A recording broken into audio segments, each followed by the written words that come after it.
So here, what we did last week was basically we asked the user for what he wanted to calculate, right? And then based on that, we wrote 3 conditions. We said if the user chooses P, we want to run this code. If the user chooses distance, we want to run this code, right? And if the user chooses time, we want to run this code. Else, assuming the user chooses maybe another parameter, maybe writes something that doesn't exist, something which is not time, distance, and then speed,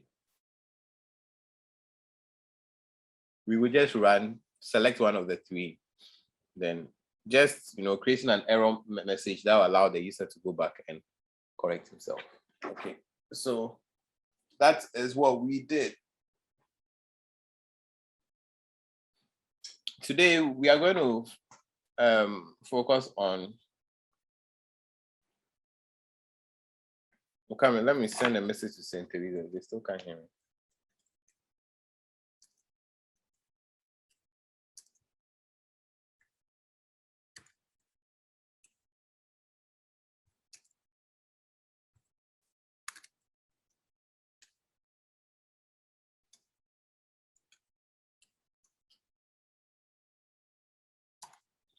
St. Teresa has left the meeting. Yes, St. Teresa is not in the meeting.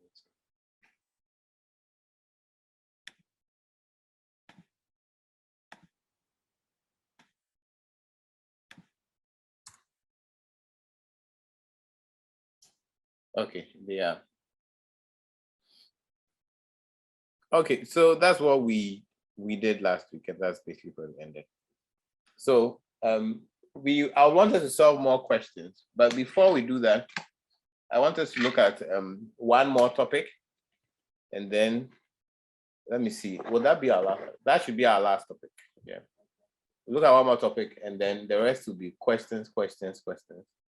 Then on the last day, we'll take sample competition questions. Okay. On the last day, we'll take sample competition questions. So for now, we are coming to just dive into a new topic. So we are going to look at functions, okay? Now, just so that you know, I haven't treated everything 100%, okay? Just wanted to make sure that I treat as much things as possible so that I have more room for your questions. Kindly hold on. Kindly hold on.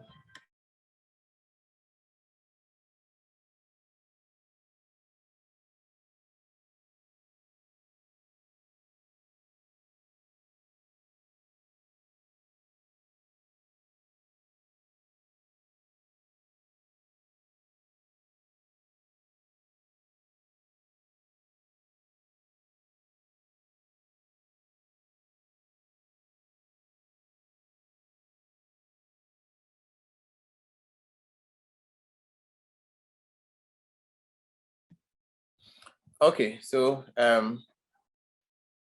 let's do this. So we're going to treat something called functions. Okay, so let me write the topic here. Functions. Okay. Now, here I'm reading from a documentation. A function is a block of code which only runs when it is called, right? You can pass. Okay, so let me explain.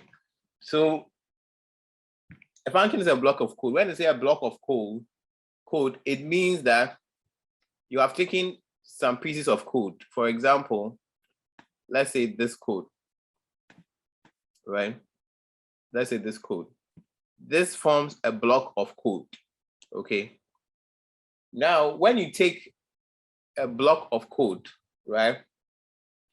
And then you create a single code out of it, so that anytime you call that single code, this 4 or 5 lines of code, which is actually 4.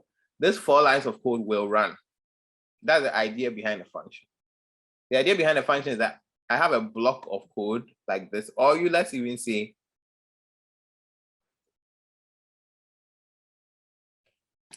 all of this, right? So I have a block of code like this, okay? And then I create one code that can represent all this code, right? So that when I call that one code, when I write that one code, all this code will run in the background. And then what all this code would have done, that's one code can now do. Hope you understand. Okay. So what we are doing is just that. We are going to create a line of code so that when we are going to create a line of code which will represent a bigger code so that we can use that line of code to call that big code to run. You can pass data known as parameters into a function, okay? I think by now we all have an idea what parameters are. Here it is that you can pass data known as, when saying you can pass data, it's more like you can create arguments, and we will look at that. A function can return data as a result. We'll also look at that. Okay, so let's learn to create a function. To create a function, it's pretty simple. You use the keyword def, that is define. So we can do something like define maybe my family, right? Define my family. So to create a function, this is it. You use a keyword, or you create a word or a phrase, which is going to be the function. It's just like when you are creating a variable, you just have to name the variable. So in the same way, when you're creating a function, you first have to name the function. To name a function, you use the def or keyword. That's definition or define, sorry. So we are defining the my family variable. Then you add your bracket, open close bracket, then your colon. This is how we create a function. Then you press enter. You notice that the moment you press enter, it's indented, like when we do the if statement.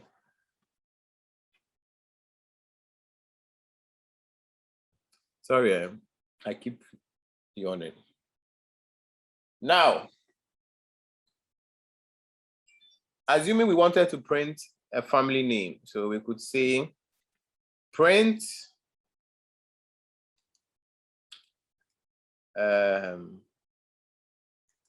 let's say print Kojo Asameni, right? Now watch this. I'm going to run the code. You see, nothing happens. Okay. Nothing happens because all you have done is you have defined the function. You are not using the function yet. You have what? You have defined, or you have created the function. Okay.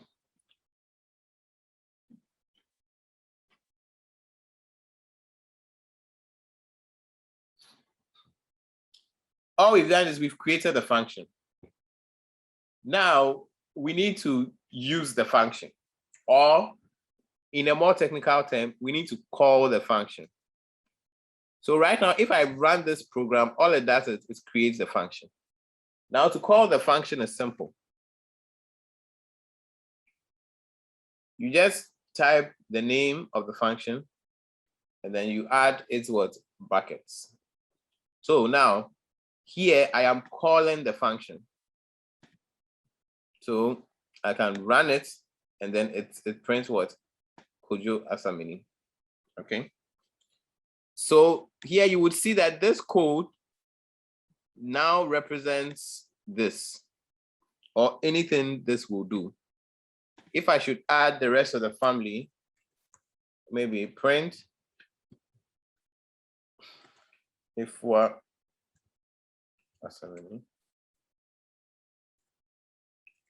print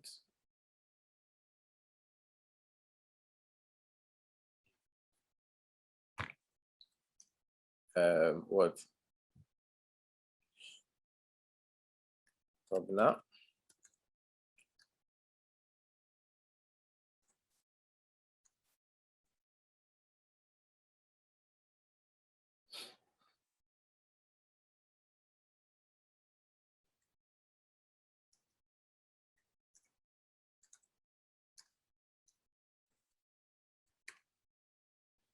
Okay.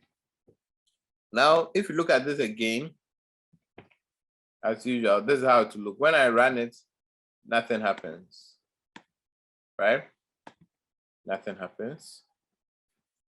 When I call the function, my family, it will then print the family. Do you see? Now, if I should write my family again, it will print the entire family again. Note that the entire family code is made up of 4 print functions or 4 print statements. So it will print the function to run the entire code 2 times. Okay.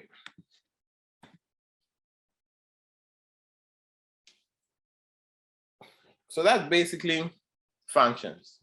Oh, sorry, that's basically defining a function and calling a function, right? Now, let's look at arguments, okay? Let's look at arguments. Now, an argument in itself is just a placeholder. When we say a placeholder, it's something that holds the position of a value. Or in other words, an argument creates a variable, but an empty variable, and waits for you to give that variable a value or a parameter. Okay. For instance, let me just write this so that defining and calling a variable, a function.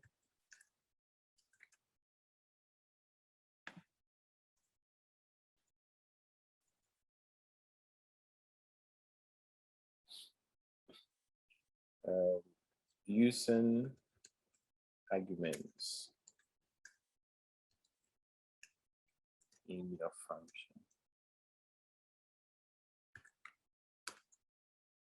Okay. So, for instance, we can see that the family has the same surname, right? So, in the definition of my function, I can say my function, my family, right? Now I'm going to create an argument, which is first name. Now, why am I creating this argument? You would realize that anytime I call the function, right, it prints Kojo Asameni and then prints all these. Asameni is what? It's constant. It will work for all my family members. The only thing that is changing is the first name. So what if I created a function that already had Asameni, right? And then when any member of the family wanted to print his name, he could just add his first name, and then the function will already have the surname in addition, right? So what this argument is trying to say that, okay, when you call the function, did I repeat the I? When you call the function, add a parameter for the first name. That's all it's saying. When you see a parameter here, it means that you are saying that when you call the function, right, you need to add a parameter or a value for first name, because the function will not automatically spit out a first name for you. It's a way of making your function better. So for example, here I can say print first name plus what? Asa mini. Right? So this is simple. If I should call this function, watch, like the way I did, my family, buying. Let me comment that out.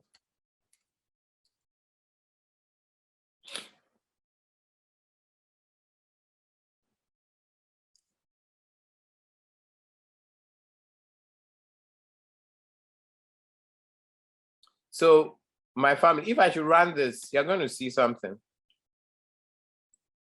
Oh, sorry.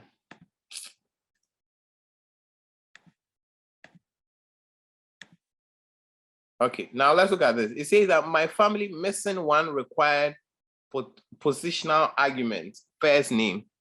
So even though we have called the function like we did, it's telling us that we are missing what? One positional argument. And that is the first name, which we said over here. So this means that we need to just provide a value for the first name. So I'm going to say, hey,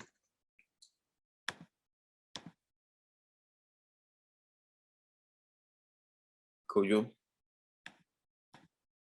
So now I'm calling my family, but I have put in a what? A parameter called Kojo. So I get Kojo as a mini.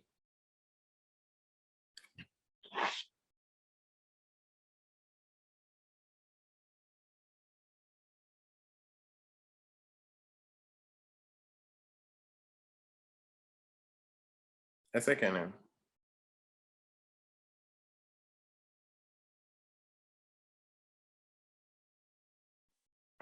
Okay. Now, if I didn't want Kojo, if Kojo is not the family member I want, and I want Kwabna, I just have to change my parameter for the argument first name to Kwabna. I need to print what? Kwabna for me.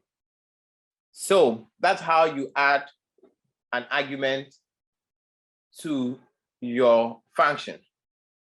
And it makes the function better. So I can do my family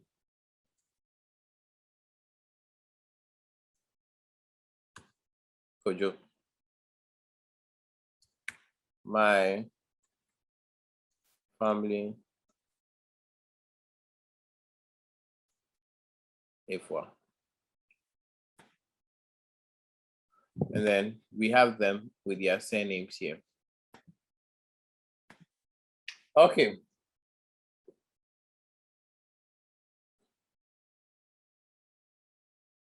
Now, apart from just one argument, note that you can always do more than what? One argument. Okay, you can always do more than one argument.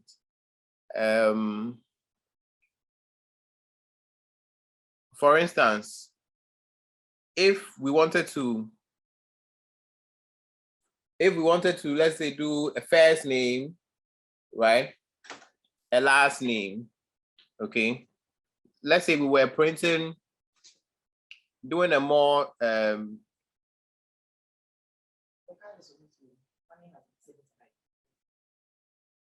let's say we're doing a more, like a bigger line of code with a longer sentence, basically. Sorry, I was a bit distracted.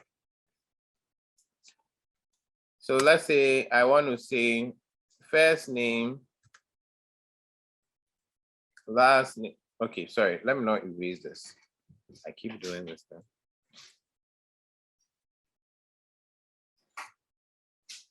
Let me just write a new function so that.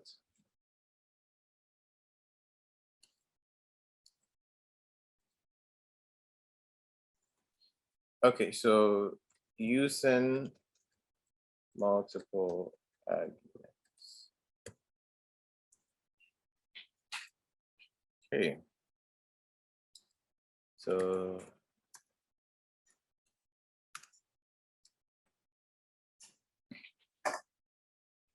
So we have my family. So this time we're going to do first name. We're also going to do what? Last name. Instead of my family, I want to change it, okay? Let's do my workers. It will make it easier for the example I have in my mind. Right, so this is the function now. And then let's say I want to write a statement that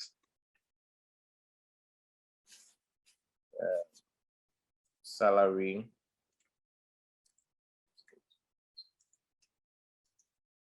right? Then I can do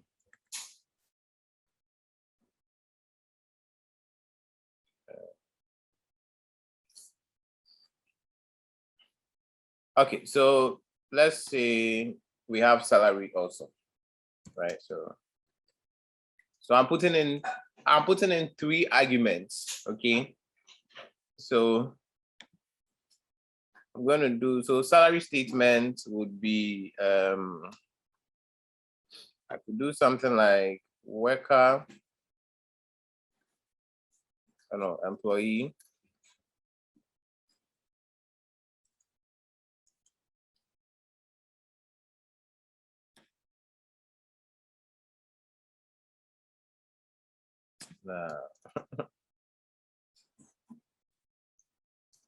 I'm trying to cook an example in my head. So let's do like in fact, let me use format that will make my life easier.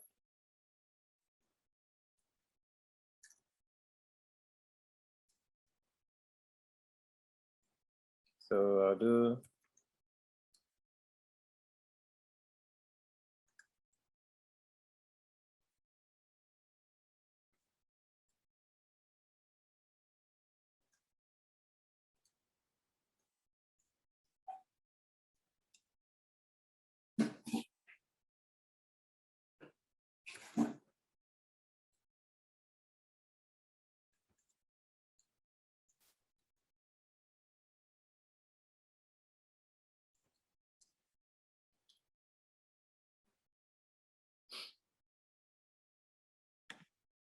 right.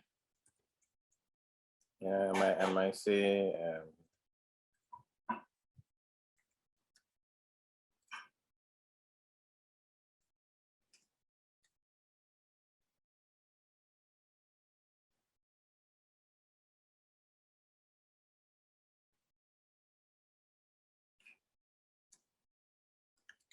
okay.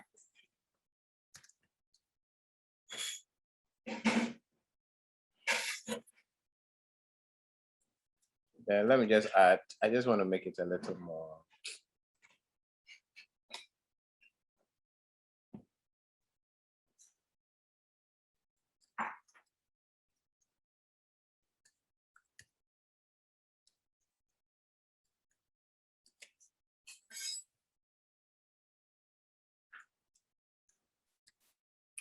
Yeah.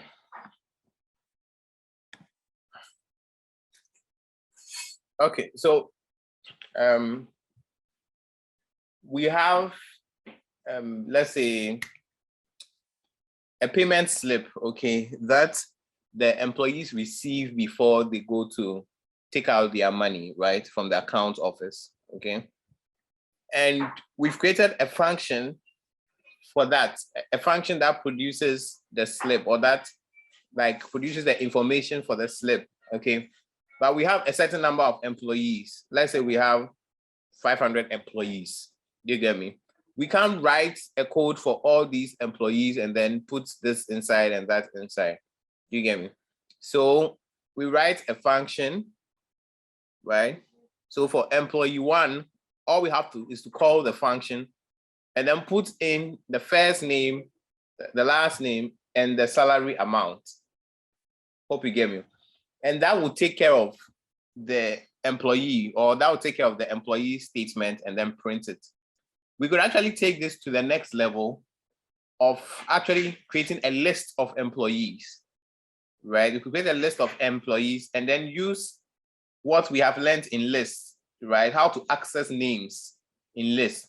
We could then write a for loop. We could write a for loop, okay? Use the for loop and run through the list, right? Run through the list and then print all the statements, right? We can easily do that. We are just combining for loop and functions, okay?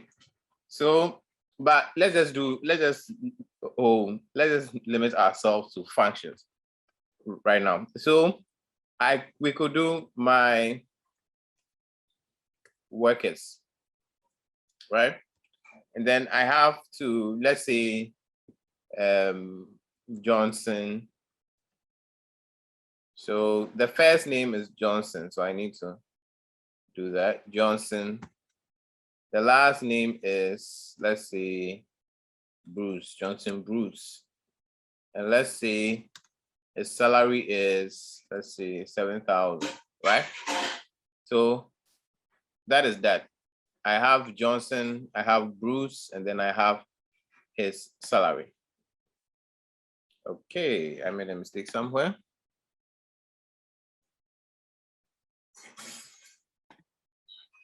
Salary statement. What's wrong with current salary statement?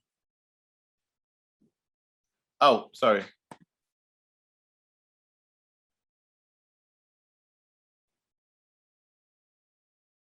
Yeah, sorry about that. I was just creating a string, okay? It doesn't mean anything. I use that, you know, because, okay, that's another issue. First name, last name.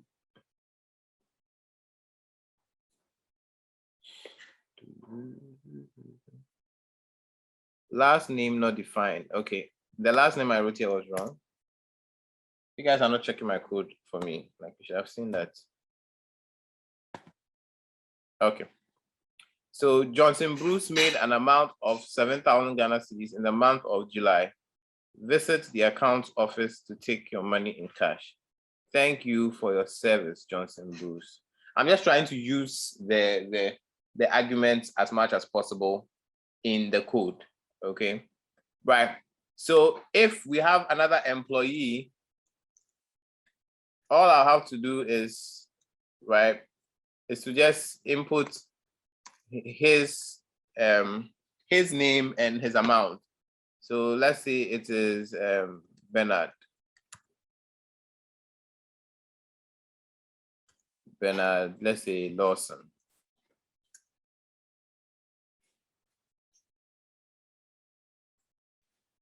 Let's say he made 9,000. Wow.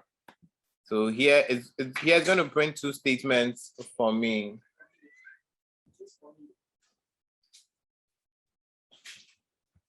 Yeah, it's going to print two statements for me. It will print both and then bam, that's it. Okay. So that is that for being able to use multiple arguments. Okay. Yeah.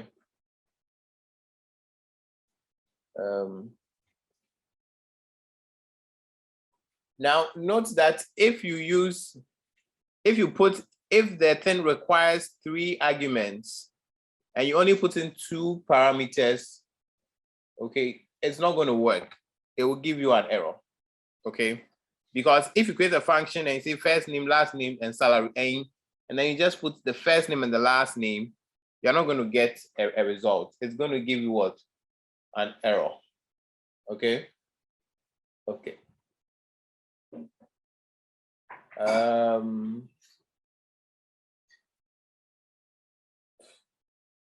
Let's go on. Let's move on. Now, let's look at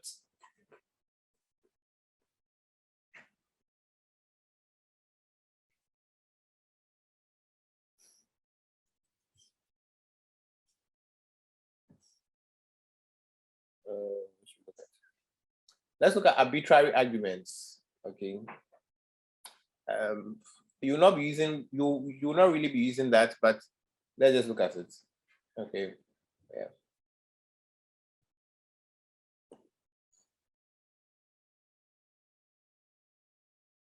Okay, now let's say you are passing you want to create an argument, let's say I'm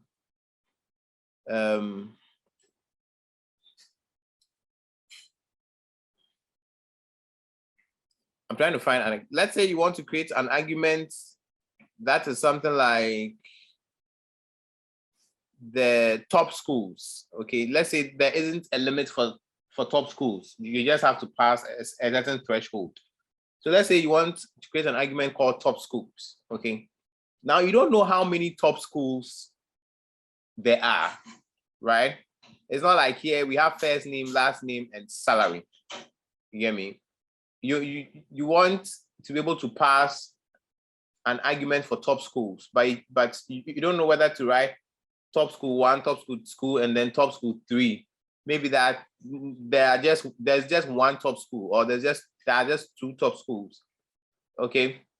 So because of that, there's something called arbitrary argument. Okay, so let me read something. It says, if you don't know how many arguments that will be passed into your function, add, and then we have the asterisk before the parameter name in the function definition. This way, the function will receive a tuple of arguments and can access the items accordingly. Okay, it will receive a tuple of items and then can access them accordingly. Okay, so let's, since we have 2 schools here, we'll do top schools. Let me comment this out.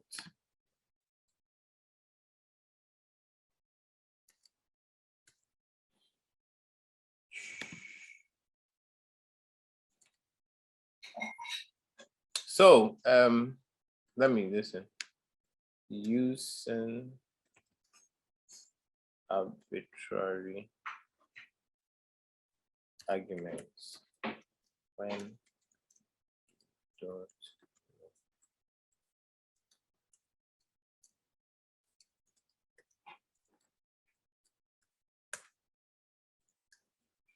Okay, so for example, let me call it school, top school award, right? But we don't know what the number of schools that will be in the top school. So we use the asterisk, okay? And then we add schools. So the schools here is the argument, right? The schools here is the argument, but we don't know what schools or how many schools will fall in the top school category, right? Okay, so we are going to say something like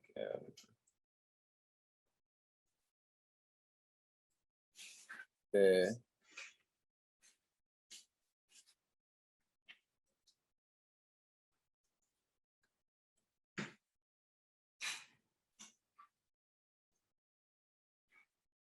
okay, sorry.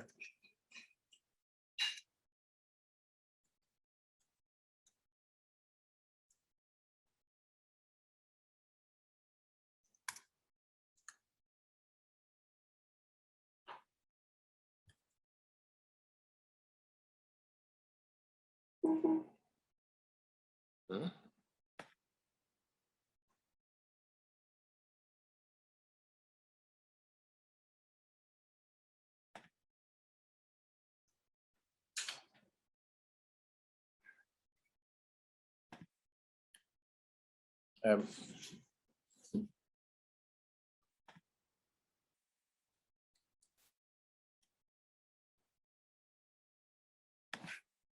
Correct this.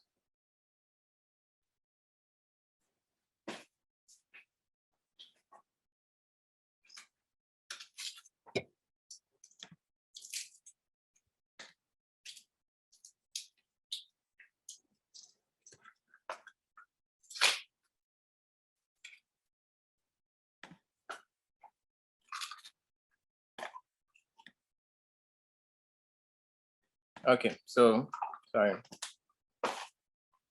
And let's call the argument. So you see top school award.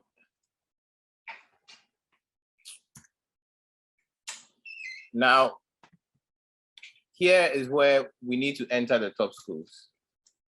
So we have Ansela. Let's say the top schools are just 2.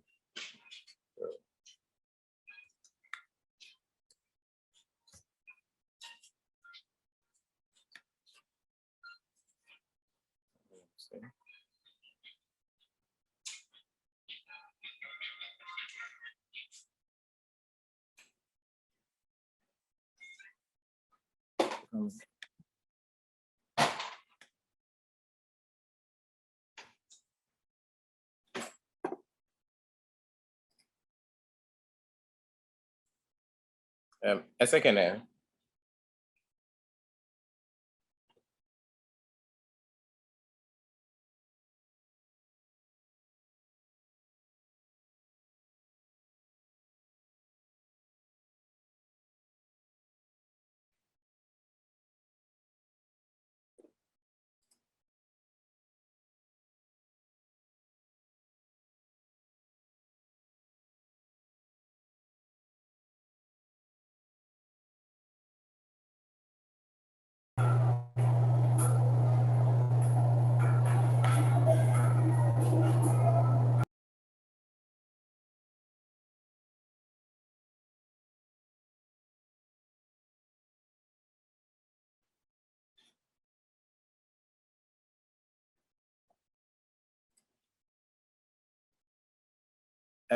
Kindly give me a second. I need to check something.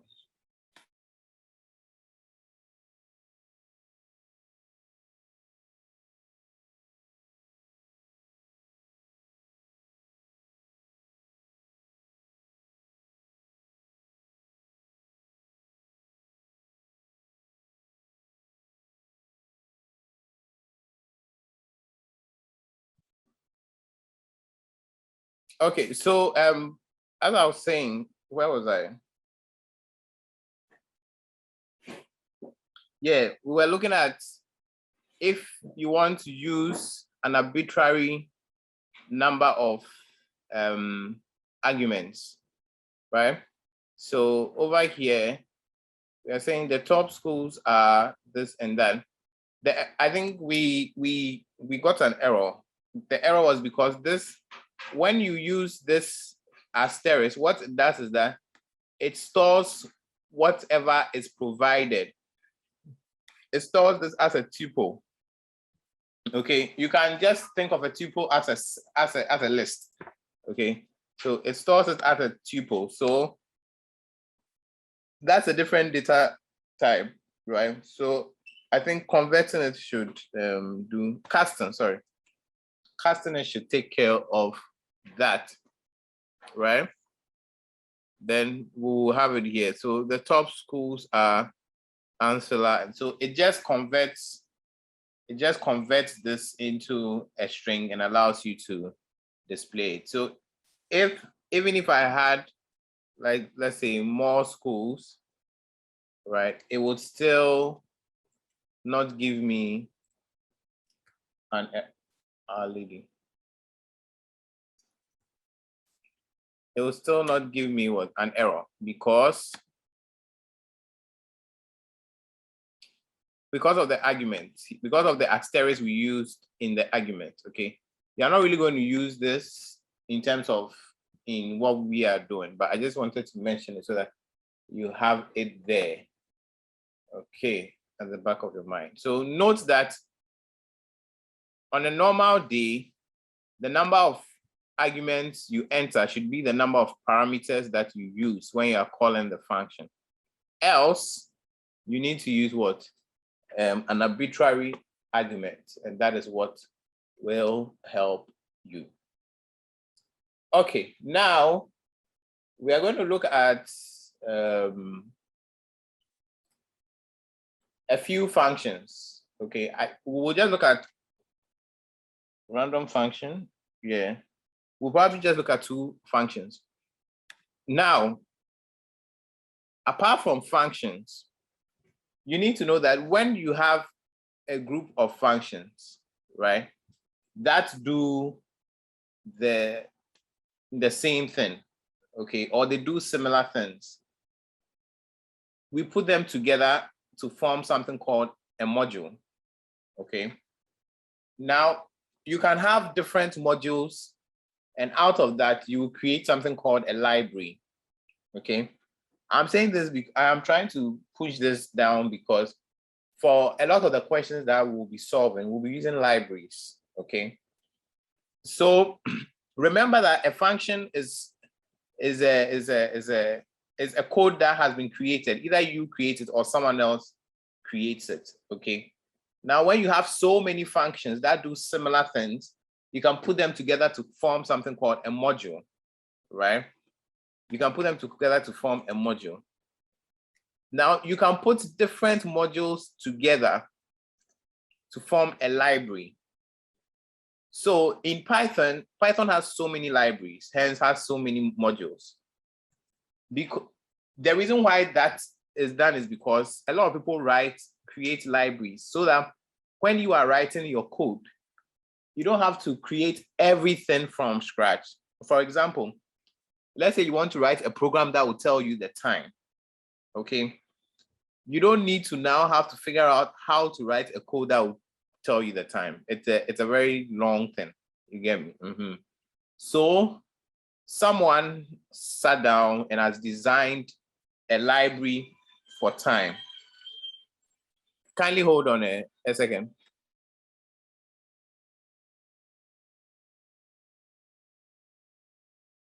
Once again. Okay, we are back. Where was I? Where was I? I believe I was talking about functions. Oh.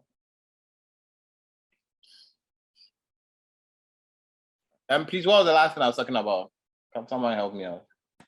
I think I was explaining something. Hello.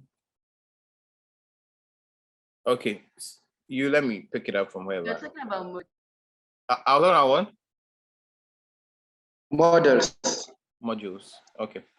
Modules. Yeah. So I was saying that when you put modules together, you get a library. Okay.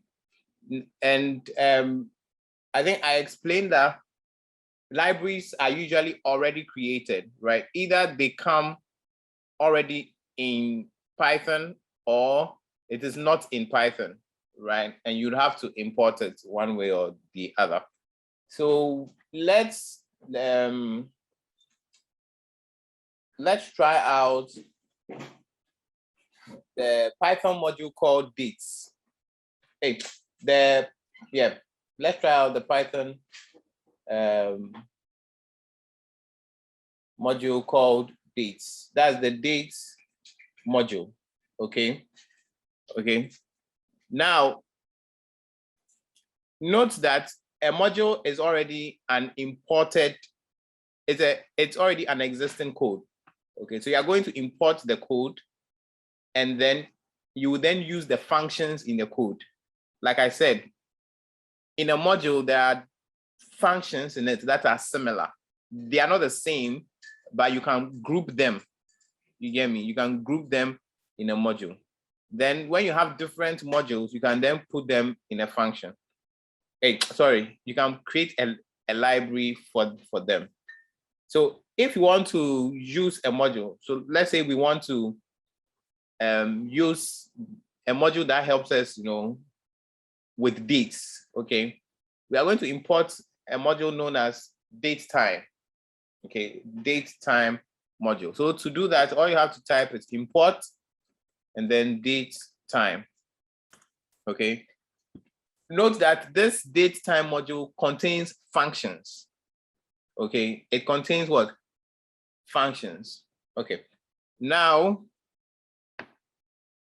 the first thing we are going to do is we are going to find out the current time, right? Or the current date or time, okay? So date time basically includes date and time, right? That is what we are saying. Okay, so if I do print, I want to display the current time. We are going to do print date, print date time dot date time dot now. Okay, I'm going to print and then I will break this down to you. So if you look at it, it says that 2021 11 4. Okay, the 4 is representing today, 11 is the month, and then 2021 is the what? Is a year. Now you can see the exact time this thing was printed. So this is the function that enables it to display 25 seconds, and then we have your microsecond. Please, is someone talking? Time. So we record it. The time will be leading or hello? automatic. Okay, please mute yourself. Okay, so now let's look at what is happening here. We have date time. This date time is just this date time. Okay. This date time is just what? It's just this date time. Then we have another date time. It will check, it will display the time. The person wants open. Okay, let's continue. So we have this date time, which is just this. Then we have another date time. This date time is basically a class in the module. Okay, so in that module there is a smaller division called a class. Okay, and then this dot now you say is a function. Okay, which is attached to what? This class. Because it's attached to a class, you have to call it a method.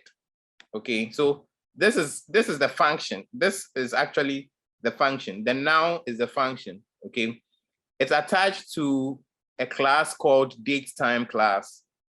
Okay, and that makes this function a method. Okay, so now this now is a method, and we have this datetime, which is more like a subset of the module datetime. Okay, so what classes do is that classes basically look at functions that have similar arguments. Okay, functions that have what? Similar arguments, and then you put them in a class. It is just a sub way of, or a subset way of grouping your functions. Okay, before you then group it into what? A module. You put them in classes, like maybe class 1, class 2, class 3. There are properties, or there are things that are unique to each class, even though they will all fall under the same module. Okay, so that is what this is going to do. So instead of us writing the code that figures all this thing out, okay, here we are taking advantage of what? A module called the date time. Okay, we are taking advantage of a module, and then we are using that module. Okay, so that is that. Now a few things. If let's say you wanted to do you could comment. Let me check something.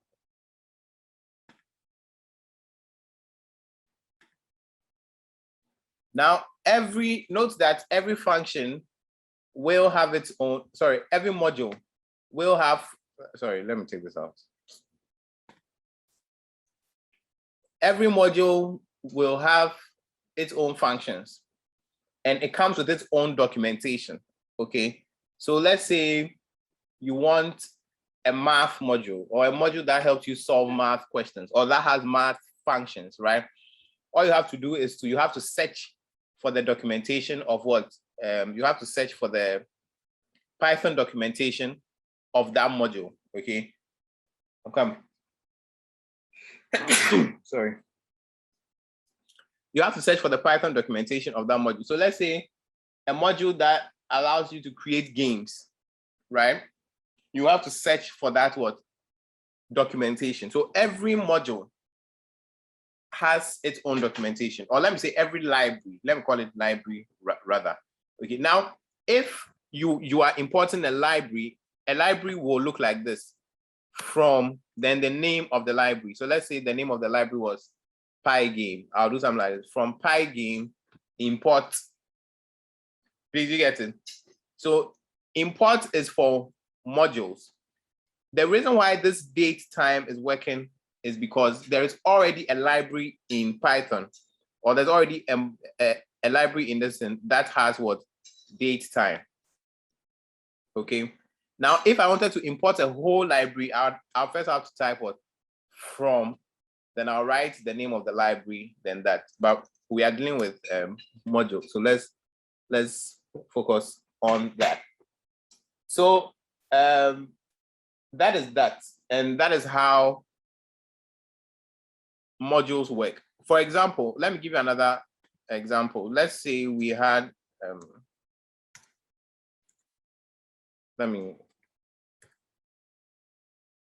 let's say we had, let's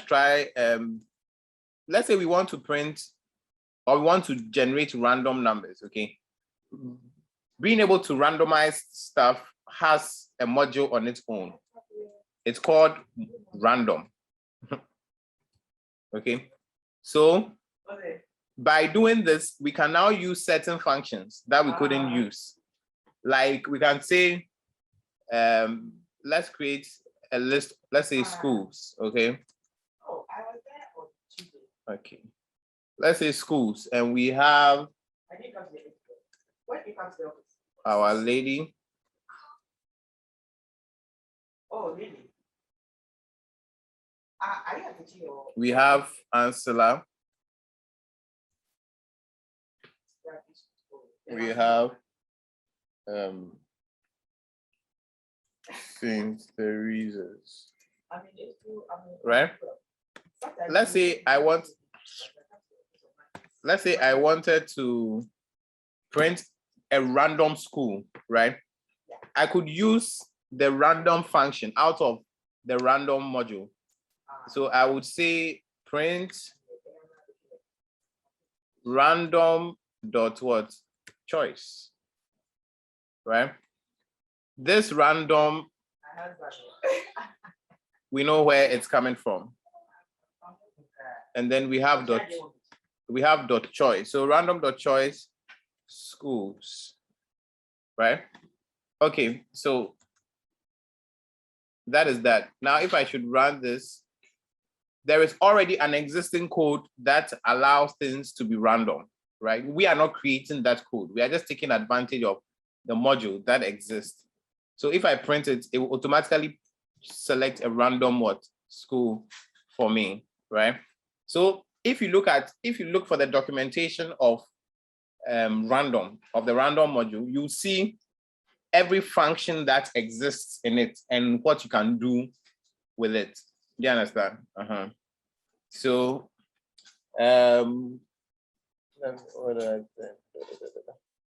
so for instance, let me show you how the library works.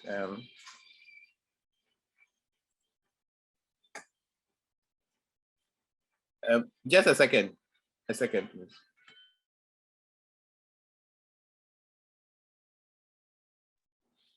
Okay, so for example, let's look at a library example. Okay, we have looked at a module example. Let's look at library.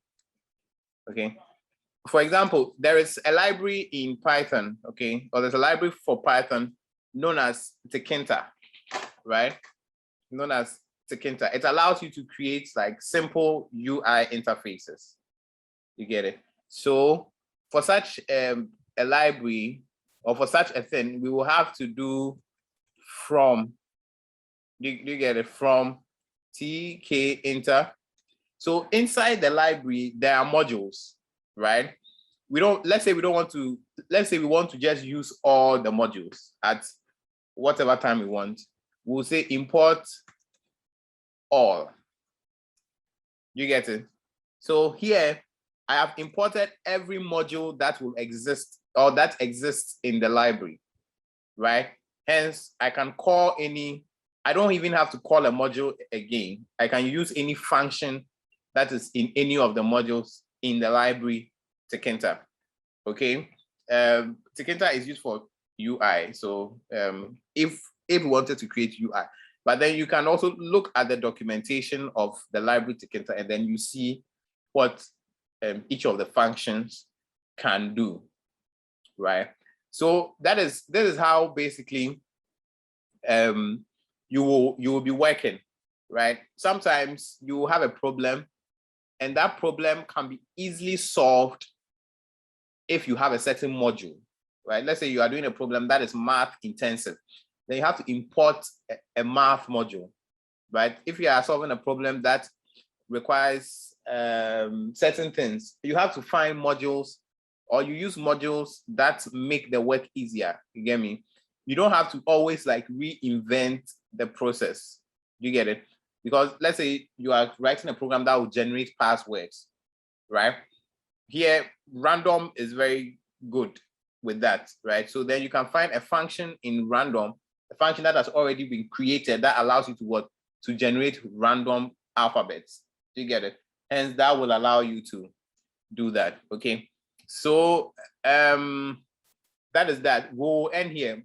When we start solving the questions, I'll be giving you more libraries and more modules for you to use to solve certain problems. Every question that requires a module or a library, I will let you know the module and the library and the functions that you can use in them. Okay. All right. I'm ending the class. Do we have any question? Yeah, we have a question. Okay, please ask. Is there any way that you can, access all the libraries available in Python? Yes. Where you like go to the modules and functions and all that? Yes, it's just part of the Python documentation. So day in and day out, people are creating libraries, right? It's not a finite number of libraries. It's not something that is fixed in terms of, let's say, it wasn't built with Python. Do you get me? It was built after Python.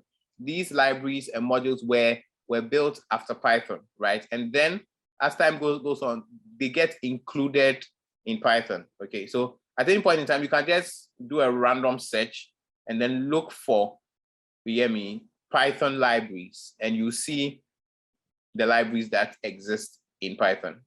Do you understand? Libraries used in Python. You will find a whole lot of them, right? Yeah. Yeah, thanks. It's pretty like, so for example, games, right? There are different libraries you can use for creating games. Let's say you want to draw, you want to use Python to draw. There are different libraries that you can use for drawing. You get it? Let's say you want to create certain applications. So the libraries is actually what makes the programming easier, because then the creation of the applications take a long time. But with libraries and modules, you can borrow a lot from what has already been done, and then you then build upon it. You get it? So yeah. So yes, you can find a documentation on everything that you want, but no, it's not finite. It's not fixed. It doesn't stay the same. It changes. New things come and old things go. Also, as they change the Python, Python used to be Python 2, there's now Python 3. That's what we are using, right? And even Python 3 has been like improving from time to time. You get it? So as these things change, the things in the library need to change. So certain libraries might not support Python 2, but will support Python 3, right? So when you find a documentation, you will see, okay, that this one is for Python 3. It doesn't support Python 2 and those things. Yeah. Okay. Any other question? So let me just say that even though I didn't go into everything 100%. So sometimes we take a topic and I cover it like maybe 60%, 80%. The reason why I do that is because I want to finish it so that we have time to solve questions. So when we are solving the questions, right, that is when we might do like go deeper into some of the topics, you get me, because it becomes more practical that way. So next week, how can we access the recorded videos? Unfortunately, I haven't sent the last two recordings. I started rendering it just this morning. So you will receive all the recordings. So I have 3 recordings to put on the YouTube page, right? So you receive all these 3 today. Okay. Thank you, Shay. You're welcome. And thank you too. Okay. Okay. Thank you very much. And I'll see you guys on Monday. Wait, are we meeting on Monday? And please, when do you start your thing? Is it your WASI or your busy? On the 15th of November. On the 15th. Okay. So I think we will have on the 15th. Then it means we'll not meet next week, right? Or are we? Okay, please check your timetable to confirm, okay, if we are meeting. If we are, kindly come. If we are not, then it means that we are not. Okay. But I think we are. But check. Okay. All right. Thank you very much and see you later. Bye.